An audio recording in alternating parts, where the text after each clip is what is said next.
इंतजार की घड़ी अब खत्म होने वाली है। 5 अगस्त 2020 अयोध्या राम मंदिर का भूमि पूजन किया जाएगा। इस भूमि पूजन के लिए प्रधानमंत्री नरेंद्र मोदी को आमंत्रित किया गया है। आमंत्रण कई बड़े बड़े गणमान्य लोगों को भी पहुंचा है, लेकिन प्रधानमंत्री के अयोध्या भूमि पूजन में जाने को लेकर सवाल उठ रहे हैं। उदाहरण के लिए कहा यह जा रहा कि जब सोमनाथ मंदिर के पुनः निर्माण का काम चल रहा था, तब उस वक्त के प्रधानमंत्री जवाहरलाल नेहरू उस कार्यक्रम में शामिल नहीं हुए थे, इसलिए प्रधानमंत्री मोदी को भी नहीं जाना चाहिए। अब सवाल यह है कि आखिर ऐसी क्या वजह थी जिसके कारण जवाहरलाल नेहरू सोमनाथ मंदिर के उद्घाटन में शामिल नहीं हुए थे। इस बात की जानकारी दें इससे पहले बात सोमनाथ मंदिर की। गुजरात प्रांत के काठियावाड़ क्षेत्र में समुद्र के किनारे सोमनाथ मंदिर स्थापित है। कहते हैं कि सोमनाथ के मंदिर में शिवलिंग हवा में ही स्थित था। यह एक कौतूहल का विषय था। जानकारों के अनुसार यह वास्तुकाल का एक नायाब नमूना था। इसका शिवलिंग चुंबक की शक्ति से हवा में ही स्थित था। कहते हैं कि महमूद गजनबी इसे देखकर हैरान रह गया था। पहली बार इस मंदिर को सन 725 ईस्वी में सिंध के सूबेदार अल जुनैद ने तुड़वा दिया था। फिर प्रतिहार राजा नागभट्ट ने सन 815 ईस्वी में इसका पुनः निर्माण करवाया। महमूद गजनबी ने भी सन 1024 में कुछ 5000 साथियों के साथ सोमनाथ मंदिर पर हमला किया, उसकी संपत्ति लूटी और उसे नष्ट कर दिया। तब मंदिर की रक्षा के लिए निहत्थे हजारों लोग मारे गए थे। महमूद के मंदिर तोड़ने और लूटने के बाद गुजरात के राजा भीमदेव और मालवा के राजा भोज ने इसका पुनः निर्माण करवाया। सन 1257 में जब दिल्ली सल्तनत के सुल्तान अलाउद्दीन खिलजी के सेनापति नुसरत खान ने गुजरात पर हमला किया, तो उसने सोमनाथ मंदिर को दोबारा तुड़वा दिया और सारे धन लूट कर ले गया।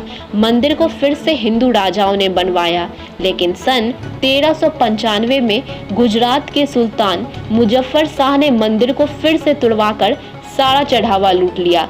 सन 1412 में उसके बेटे अहमद शाह ने भी यही किया। औरंगजेब के काल में भी सोमनाथ मंदिर को फिर से तोड़ा गया। पहली बार सन 1665 ईस्वी में और दूसरी बार सन 1706 ईस्वी में।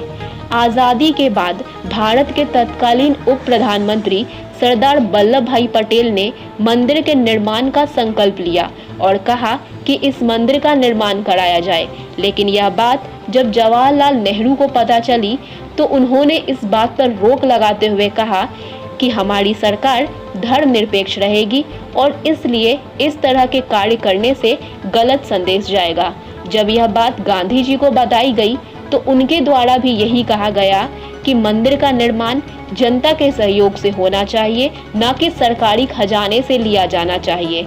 इसके कुछ समय बाद ही गांधी जी की हत्या हो गई और सरदार पटेल भी नहीं रहे।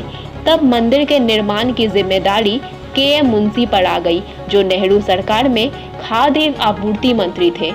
उस वक्त नेहरू ने सौराष्ट्र के मुख्यमंत्री को पत्र भी लिखा और कहा कि सोमनाथ मंदिर के निर्माण कार्य में सरकारी फंड का इस्तेमाल नहीं किया जाना चाहिए। 6 बार टूटने के बाद 7वीं बार मंदिर का पुनः निर्माण हुआ।